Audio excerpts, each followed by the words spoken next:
Cough syrup तस्करी case से जुड़ी एक बड़ी खबर है। एसआईटी ने सीएम योगी को रिपोर्ट सौंप दी है। सोर्सेज के हवाले से बड़ी जानकारी। रिपोर्ट में सिरप सरगना के बारे में कई खुलासे। एसआईटी के मुताबिक सरगना विभोर राणा को 2016 में लाइसेंस मिला था। सोर्सेज से यह जानकारी। कफ सिरप तस्करी मामले में यह बड़ा अपडेट है। एसआईटी ने सीएम योगी को मामले की जांच रिपोर्ट सौंप दी है। खबर है कि इस रिपोर्ट में सिरप सरगना के बारे में खुलासा हुआ है और एसआईटी के मुताबिक सरगना विभोर राणा को 2016 में लाइसेंस मिला था।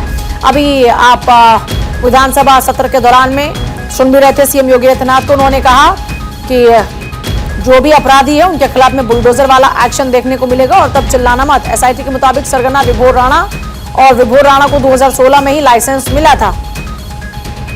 कफ सिरप मामले में एसआईटी ने रिपोर्ट सौंपी है सीएम योगी आदित्यनाथ को। जानकारी सोर्सेज के हवाले से और उसमें नाम है सिरप सरगना के खुलासे में विभोर राणा एसआईटी के मुताबिक सरगना विभोर राणा को 2016 में लाइसेंस मिला था। सोर्सेज के हवाले से जो जानकारी मिल रही है उसके मुताबिक एसआईटी की जांच रिपोर्ट में जो मुख्य आरोपी विभोर राणा है, मुख्य सरगना विभोर राणा है। एसआईटी ने सीएम योगी को रिपोर्ट सौंप दी है। रिपोर्ट में सिर्फ सरगना के बारे में खुलासा। और नीलेश मेरे साथ है। नीलेश, कोडीन कफ सिरप को लेकर हमने देखा विधानसभा में जोरदार हंगामा और अभी खबर है कि एसआईटी की जांच रिपोर्ट में सरगना का नाम साफ साफ नजर आ रहा है। विभोर राणा कौन है? विभोर राणा ये देखिए पूजा, बिल्कुल कोडीन कप सिरप को लेकर सदन शुरू होने से पहले और सदन के बीच में जोरदार हंगामा देखने को मिला और इसी बीच सूत्रों के हवाले से जो बड़ी खबर उत्तर प्रदेश के सियासी गलियारों में जो चर्चा का विषय बन गई है उसमें साफ तौर पे कहा जा रहा है कि उत्तर प्रदेश सरकार ने जब कोडीन कप सिरप का मामला उजागर हुआ उसके बाद राज्य स्तरीय एक एसआईटी टीम गठित की थी और एसआईटी टीम को ये निर्देश जारी किए थे कि जल्द से जल्द इस पूरे मामले की एक जांच रिपोर्ट विस्तृत तैयार करके सरकार को सौंपी जाए।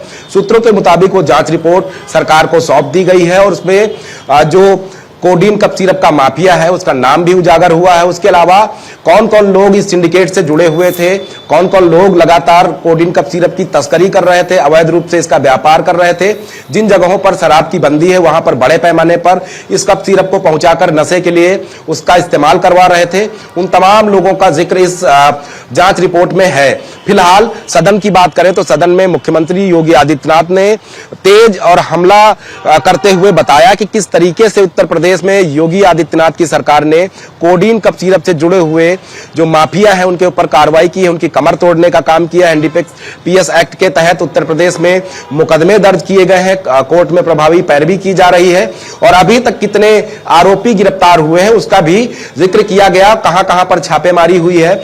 उत्तर प्रदेश की राजधानी लखनऊ की बात करें या वाराणसी जौनपुर की बात कर लें या गाजियाबाद की बात करें, बरेली की बात करें, इन तमाम जगहों का जिक्र हुआ है और इस जिक्र को उस जांच रिपोर्ट में भी दर्शाया गया है कि किस तरीके से यहां से लोग जो है कप सिरप को अवैध तरीके से उसका भंडारण करते थे और जिन जगहों पर इस कप सिरप के नशे के आदी लोग रहते हैं उनको बड़े पैमाने पर इसको बेचा जा रहा था, जिससे करोड़ों रुपए का जो है कालाधन एकत्रित किया गया। उन तमाम चीजों को लेकर अब जो है एक के बाद एक तमाम खुलासे हो रहे हैं और सरकार ने स्पष्ट किया है कि उत्तर प्रदेश में कोडीन कप सिरप प्रतिबंधित नहीं है।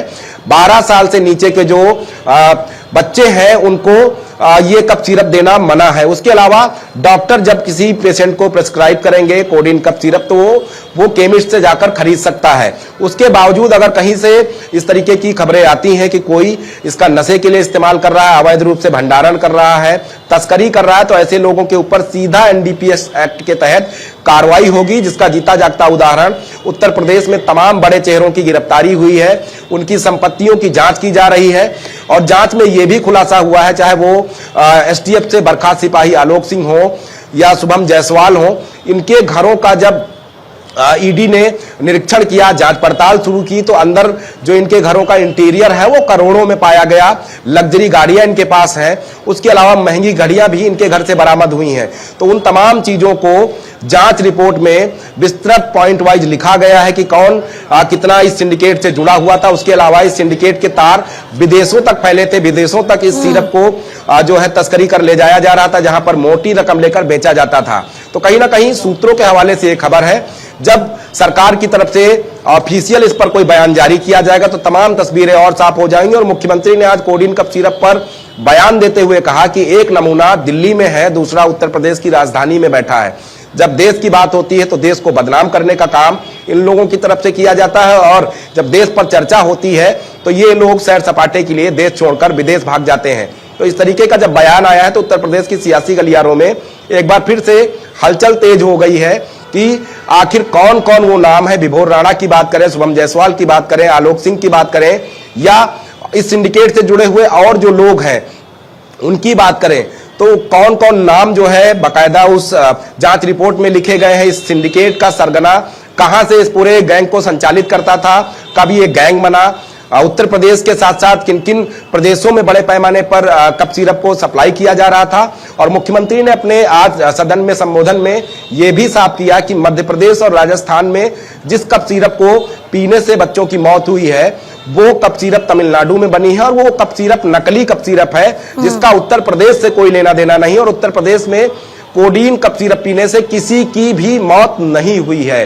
तो ये अपने आप में दर्शाता है कि किस तरीके से सरकार ने इस पूरे मामले को गंभीरता से लिया। और मुख्यमंत्री ने साफ तौर पे कहा कि 2016 में जब उत्तर प्रदेश में समाजवादी पार्टी की सरकार थी उस दौरान इन लोगों ने अपने करीबी माफियाओं को आगे बढ़ाने के लिए लाइसेंस दिए। सबसे पहला मुकदमा यूपी एसटीएफ ने इन्हीं लोगों के ऊपर दर्ज किया था। लाइसेंस निरस्तीकरण की कार्रवाई हुई थी जो समाजवादी पार्टी की सरकार में अपने चहेतों को दिया गया था। तो अपने आप में जोरदार हमला बोला गया है। अब देखना होगा जब सदन स्थगित होता है उस दौरान जब समाजवादी पार्टी और विपक्ष के लोग बाहर आते हैं तो किस तरीके का उनका रिएक्शन होता है।